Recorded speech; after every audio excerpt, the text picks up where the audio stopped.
Bahwa kita itu tergantung bagaimana kita memanifestasikan diri kita melalui pilihan-pilihan hidup kita. Kita mau jahat bisa, mau baik bisa.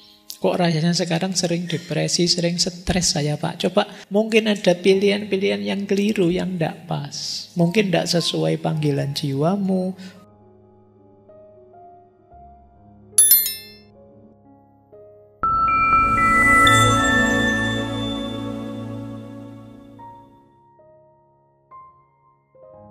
Oke, bismillah. Assalamualaikum warahmatullahi wabarakatuh. Bismillah. Mari kita mulai lagi ngaji filsafat kita. Yuk, jadi yang pertama fasilitator, yang kedua pemandu pengalaman.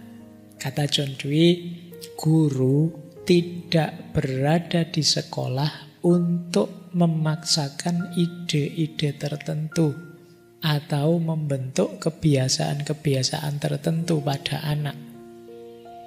Tetapi sebagai anggota masyarakat, guru hadir untuk memilih pengaruh-pengaruh yang akan mempengaruhi anak dan membantunya dalam menanggapi pengaruh-pengaruh tersebut dengan tepat. Jadi sebelum membuat kurikulum, membuat materi pembelajaran untuk mereka, coba dibayangkan dunia mereka, pengalaman-pengalaman yang akan mereka hadapi dalam kehidupan nyata, kemudian apa yang ideal yang harus mereka lakukan, apa yang harus mereka bisa untuk menyikapi pengalaman-pengalaman itu. Disitulah tema pembelajaran, disitulah rancangan kurikulum kita buat. Jadi tidak diawali dari pikiran kita, mana penting, mana tidak penting, tidak begitu. Tapi diawali dari lapangan. Apa yang mereka butuhkan, disitulah kita merancang materi, kita merancang kurikulum. Jadi guru hadir untuk memilih pengaruh yang akan mempengaruhi anak dan membantunya menanggapi pengaruh tersebut dengan cepat. Misalnya tadi kita tahu sih, wah anak-anak hari ini itu tantangan beratnya gadget. Masukkan itu sebagai bagian dari materi pembelajaran. Bagaimana merespon gadget, bagaimana menyikapi gadget, dan lain sebagainya. Latih mereka bisa menanggapi persoalan. Kata John Dewey, we only think when we are confronted with problems.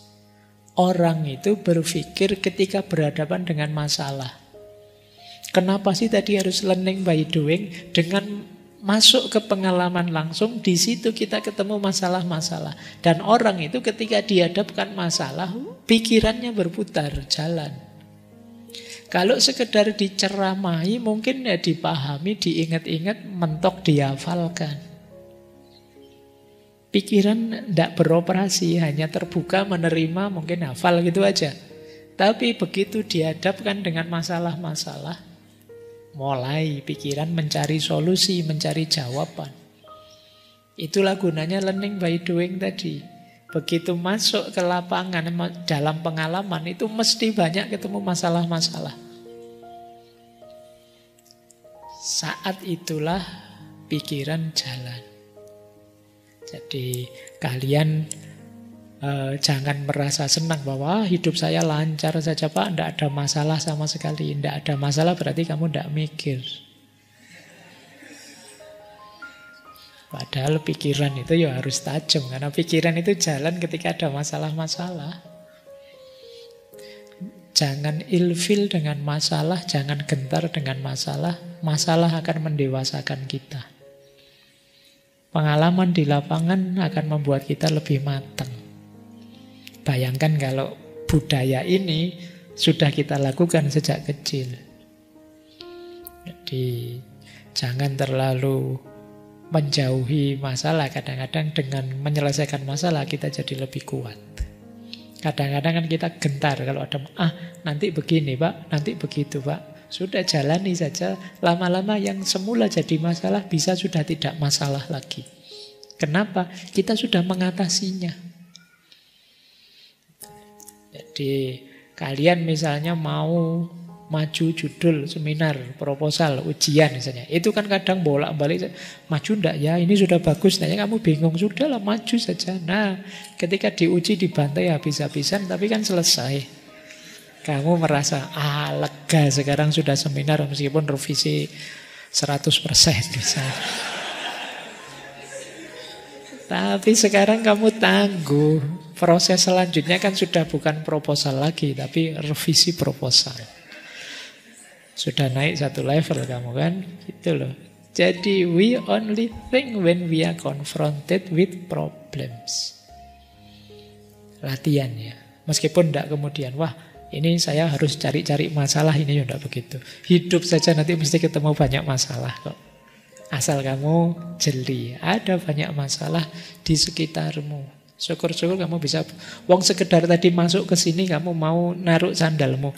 Ini sandal di mana ya? Nanti khawatir hilang, nanti kalau pulangnya agak telat bisa tidak ada di depan. Terus kamu nyari solusinya kan, mungkin kamu sisipkan di mana, kamu taruh di mana, kamu bawa kresek dibawa masuk. Ini kan solusi dari masalah.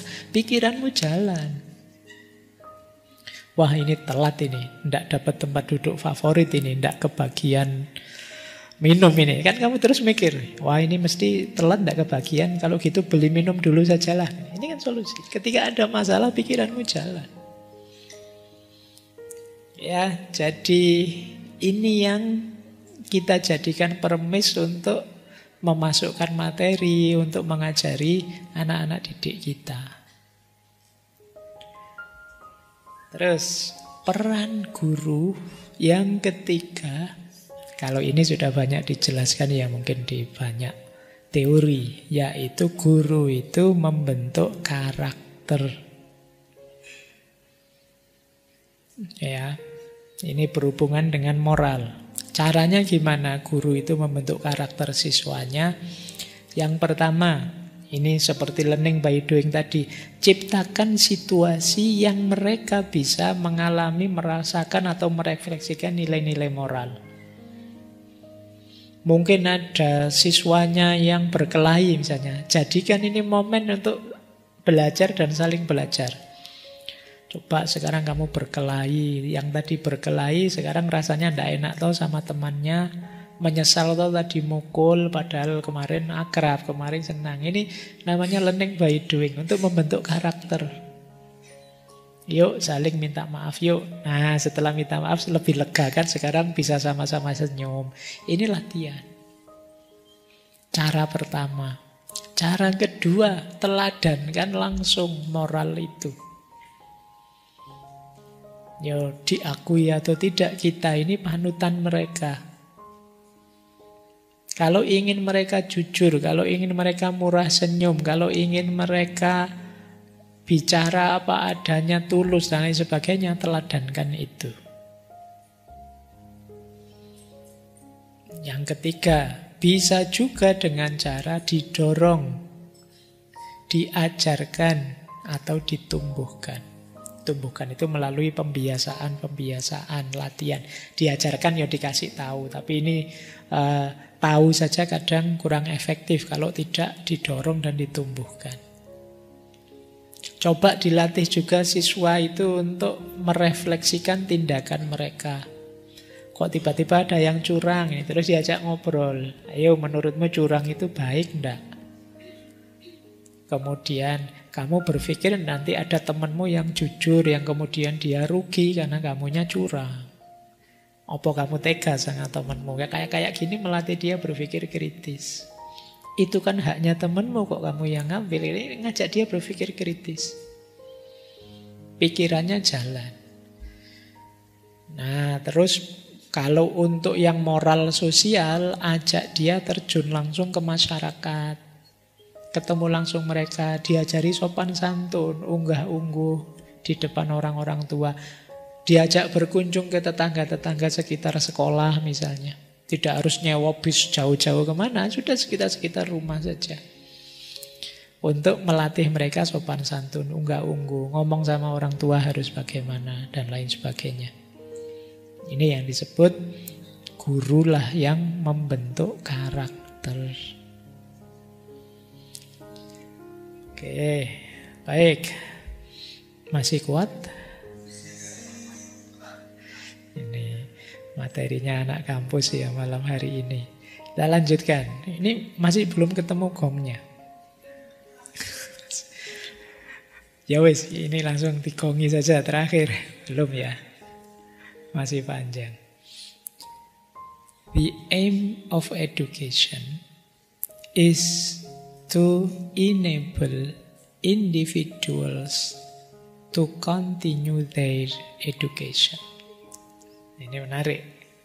Pak, serumit itu tadi pada akhirnya tujuannya kemana? Tujuan pendidikan itu untuk membuka kemungkinan seorang individu melanjutkan pendidikannya. Jadi tujuan pendidikan, kata John Dewey, menciptakan individu yang mampu belajar mandiri, berpikir kritis, mengevaluasi dirinya dan mengembangkan dirinya. Jadi tujuan puncaknya belajar adalah kesediaan dia untuk terus belajar. Tujuan pendidikan itu bukan hasil akhir pendidikan itu apa, tapi pendidikan yang berkelanjutan. Ini kalimatnya filosofis. Jadi pendidikan yang baik adalah pendidikan yang membekali kita dengan kemampuan, minat, sikap untuk terus belajar sepanjang hayat. Pendidikan harus menanamkan kecintaan terhadap belajar, bukan sekedar memberi informasi yang nanti ditanyakan waktu ujian. Kalau siswa-siswa, murid-murid sudah senang belajar, tidak kita perintahkan belajar pun mereka akan belajar. Kalau kita memaksa mereka belajar sampai pada akhirnya mereka benci dengan belajar, mungkin saja mereka pinter, kaya informasi, tapi untuk selanjutnya dia tidak akan berkembang. Kenapa? Dia tidak suka belajar. Kenapa dia tidak suka belajar? Trauma, karena proses pendidikannya memaksa. Mungkin ada yang pinter sekali ngaji atau bahkan sampai hafal Al-Quran, tapi tidak suka ngaji. Karena mungkin untuk dia bisa ngaji orang tuanya memaksa. Bahkan mengancam. Semoga tidak menyiksa. Sampai anaknya menganggap bahwa mengaji itu pengalaman traumatik. Pada akhirnya mungkin dia bisa hafal Quran, tapi setelah itu dia tidak akan mau memeliharanya. Mungkin dia malas ngaji mungkin. Kenapa? Pengalaman ngaji bagi dia pengalaman traumatik. Semoga tidak ada yang seperti ini. Tapi berarti apa? Jangan dikira proses itu sepele. Jangan dikira prosedur itu hanya pelengkap saja. Ini penting, karena jangan sampai siswa-siswa kita rankingnya tinggi, tapi setelah itu begitu lulus, begitu lepas dari kelas kita, dia merasa bebas, merdeka, boleh apa saja. Dia tidak ingin mengembangkan ilmunya, tidak ingin melanjutkan pengembangan dirinya, karena dia merasa sekarang bebas, karena sebelumnya dia sangat terkungkung atau terikat. Ini ya yang harus kita hati-hati. Maka kata John Dewey, pendidikan yang sukses itu parameternya antara lain lahirnya manusia-manusia pembelajar yang mau senantiasa belajar, mengembangkan dirinya, mengupgrade dirinya jadi lebih baik dan lebih baik. Kuncinya di situ. Jadi ini yang harus kita ingat-ingat ya. Mungkin ada di antara kalian yang lebih suka kajian seperti ngaji filsafat ini dibandingkan waktu di kelas. Kenapa begitu? Mungkin karena kalau di kelas itu ada banyak aturan, ada banyak norma, ada harus begini, harus begitu, target ini, target itu. Kalian merasa terkungkung, tapi begitu masuk ke sini sak karepmu. Datang atau tidak sak karepmu, paham atau tidak terserah. Justru kalian terus bisa santai, bisa enjoy, bisa menikmati. Nah, berarti karena kalian sudah besar sekarang, sudah dewasa, ciptakan sendiri momen itu untuk dirimu dalam konteks belajar. Mungkin sesuai jurusan kalian masing-masing. Karena itu tadi, kuncinya justru bukan orang ini jadi apa, tapi orang ini siap belajar lebih jauh tentang apa saja. Ini berarti pendidikannya sukses. Hasil akhirnya adalah kesediaan untuk belajar lagi terus-menerus. Kalau sudah nyampe satu target, ya target selanjutnya. Nyampe satu target, target selanjutnya. Kalau bahasanya Al-Quran ya fa'idha farota fansob. Jadi tidak ada hasil final dalam belajar. Karena kita sebagai manusia selalu saja ada kurangnya dan realitas ini senantiasa berubah. Yang memerlukan belajar terus-menerus sepanjang hayat. Nah, makanya daripada ada gium urip kuwi mampir ngombe, kita ganti saja sekarang urip kuwi mampir sinau. Mampir sebentar untuk belajar, mengupgrade diri kita semaksimal yang kita mampu, sebaik yang kita bisa. Dan proses kita menjadi sebaik yang kita bisa itulah nanti yang akan dihisab, dinilai oleh Allah. Oke, baik. Nah, setelah ini ada beberapa quotes tambahan. Materinya finalnya di sini. Ambil nafas dulu tapi. Oke ya, sebelum kita masuk ke beberapa kalimat kunci menurut saya. Kalimat filosofisnya John Dewey. Itu yang pertama.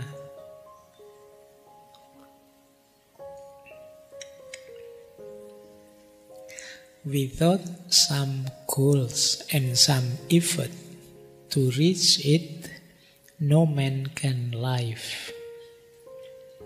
Tanpa adanya tujuan dan usaha untuk mencapainya, tidak ada manusia yang bisa hidup.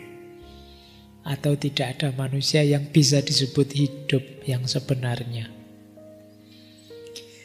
Kenapa sih tadi ada pendidikan serumit itu, konsepnya senjelimet itu? Ya karena kita hidup di dunia ini pasti punya tujuan.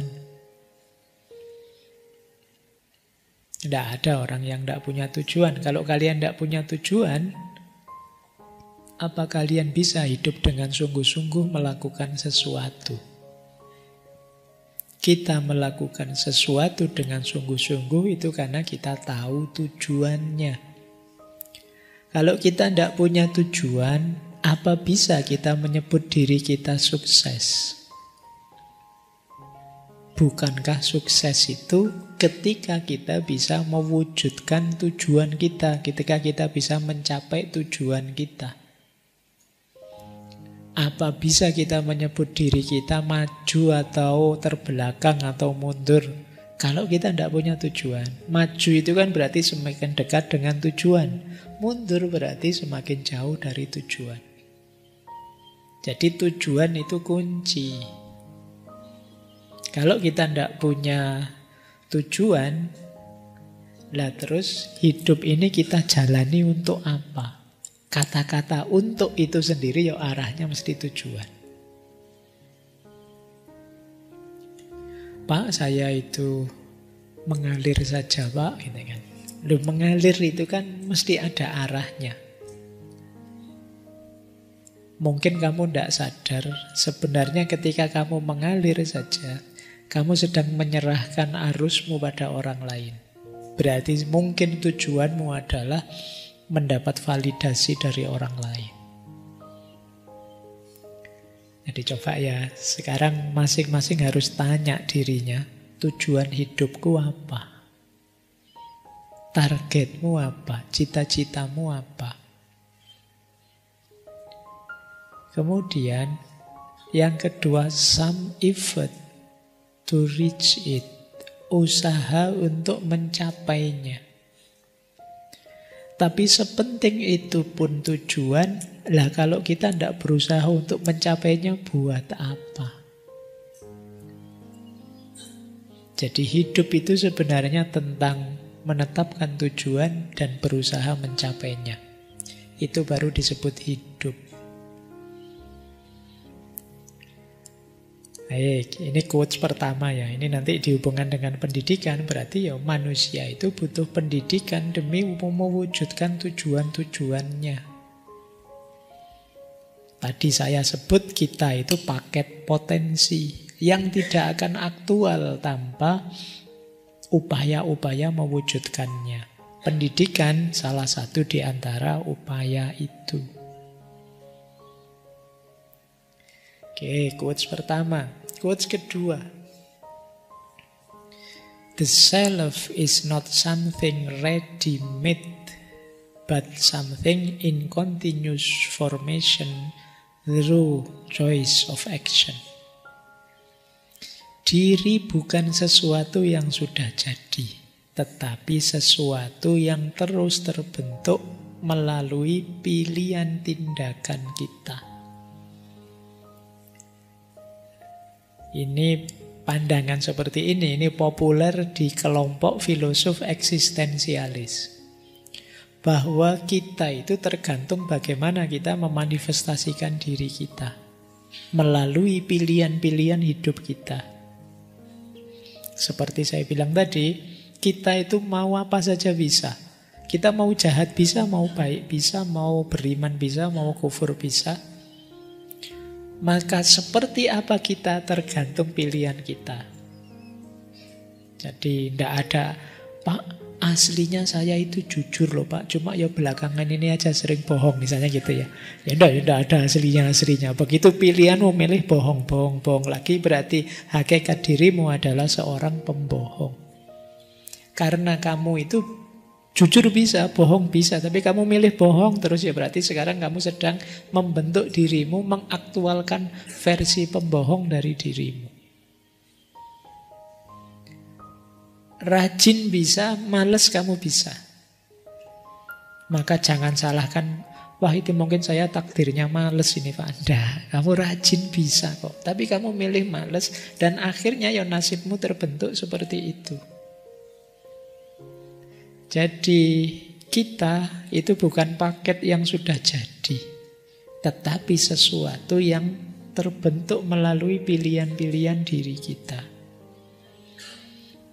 Jadi berarti seperti apapun diri kalian sekarang, itu hasil pilihan-pilihanmu kemarin.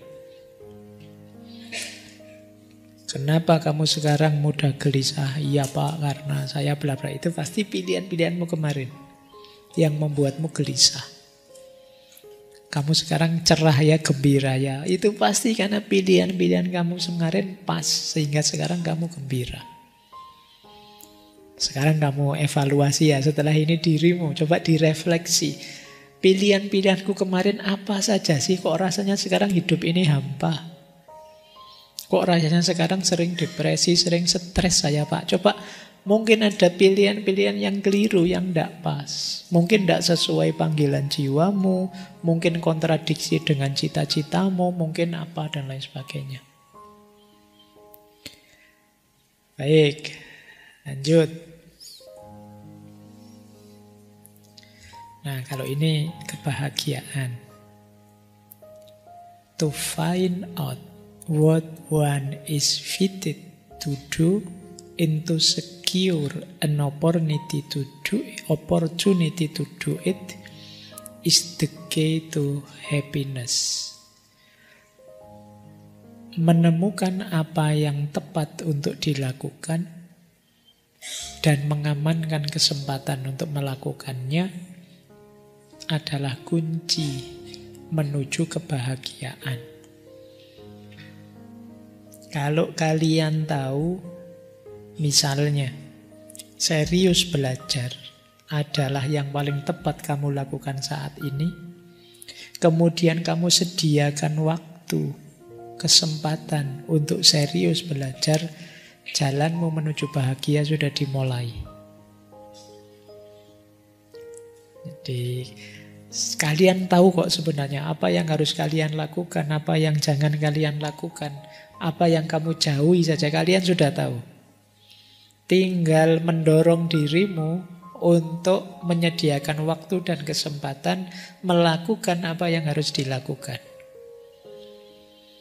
Karena kalau tidak, ya kalian mungkin akan sering ketemu penyesalan demi penyesalan. Biasanya terus muncul logika coba-coba. Logika coba-coba itu, coba dulu saya lebih serius sedikit. Coba dulu saya lebih tekun sedikit. Coba dulu saya agak pemberani. Coba dulu kan. Kamu akan begitu. Jadi ketika kamu tahu ada ini harus saya lakukan, tapi terus kamu buang-buang waktu untuk melakukannya, itu alamat kamu sedang menjauhi kebahagiaan. Kalau kamu tahu bahwa saya harus belajar sekarang dan kamu belajar, itu jalan menuju kebahagiaan sudah dekat. Pak, ini saya harus nulis ini sekarang, karena kalau tidak saya tulis sekarang tidak selesai waktu deadline-nya. Itu kamu mulai sekarang aman. Tapi begitu kamu menunda, membuang waktu untuk melakukan dan membuang kesempatan melakukannya, ya kamu sedang mengundang kesedihanmu sendiri. Oke ya, kalau kamu tahu, wah saatnya ini harus saya nembak Pak, kalau enggak keduluan yang lain. Terus kamu tunda-tunda dan keduluan yang lain bener, ojo nangis. Ya, kalau bahasanya wayang itu ada kalimat yang saya suka itu, ojo takok dosa kowe. Ojo takok dosa itu sama kayak ojo nangis tadi. Wong tadi sudah diberi kesempatan, wong tadi sudah tahu ada momen bagus, kamu lewatkan begitu saja ya. Rasa dhewe sekarang, kan itu kasarnya. Maka ayo ya, ini kemampuan mengontrol diri, kemampuan mengendalikan diri. Kadang-kadang kita itu tertipu ingin nyari enaknya saja, nyamannya saja. Terus tiba-tiba kita kaget, semuanya kok deadline, kok banyak yang terlepas. Itu sebenarnya kita sendiri. Oke, ini pegangan untuk kalian dari John Dewey.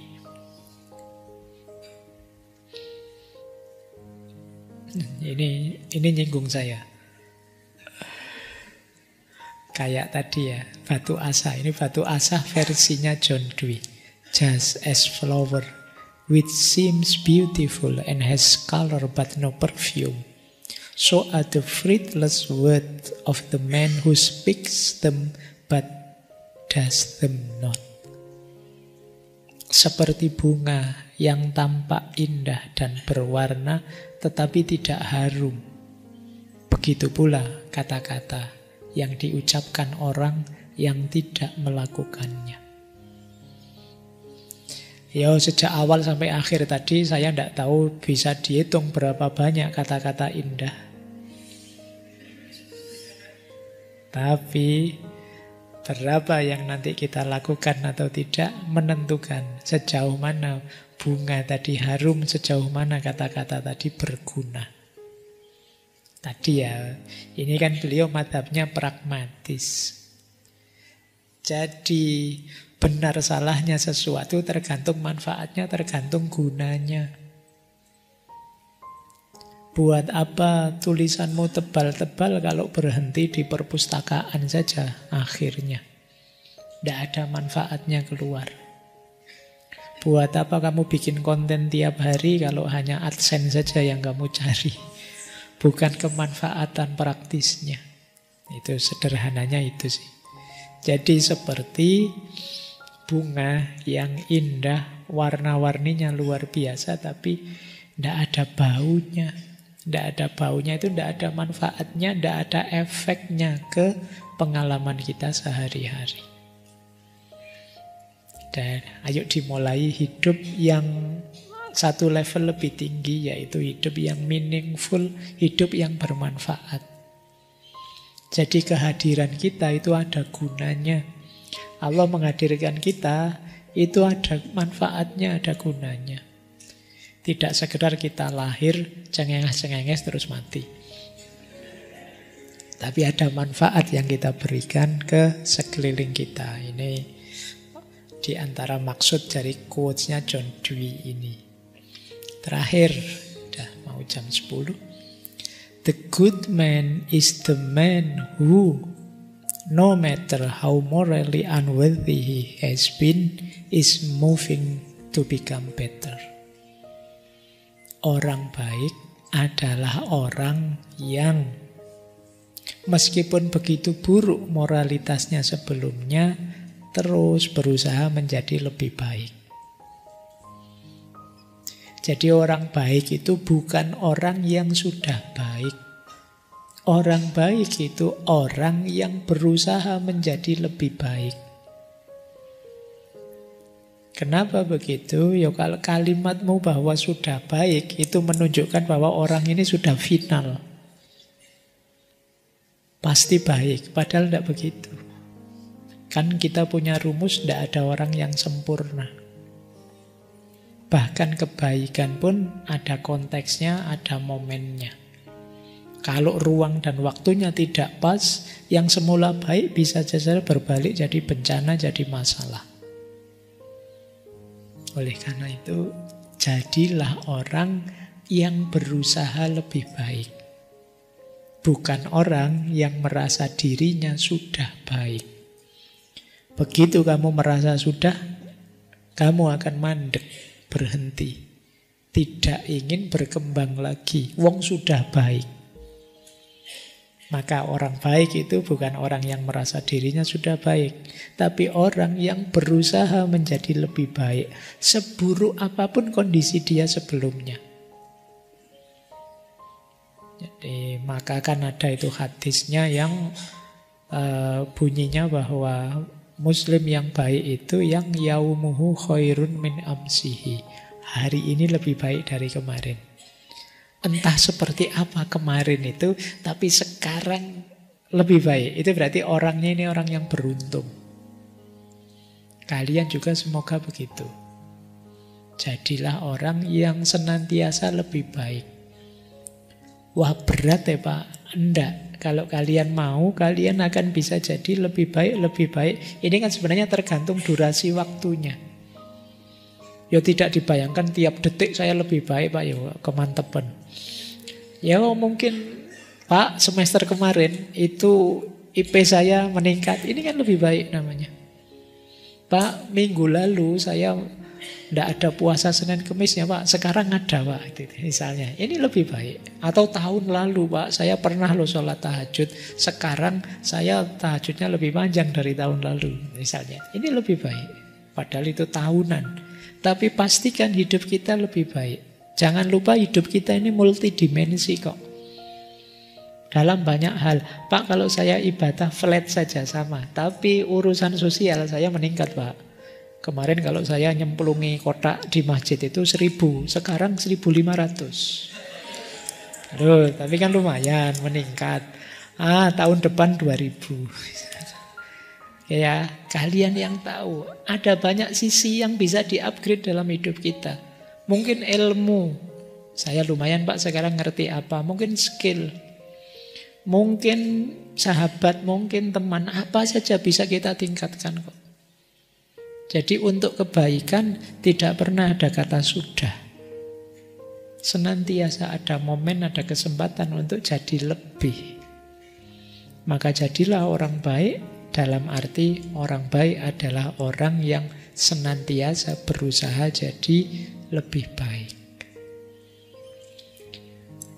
Oke, saya kira itu ya teman-teman malam hari ini.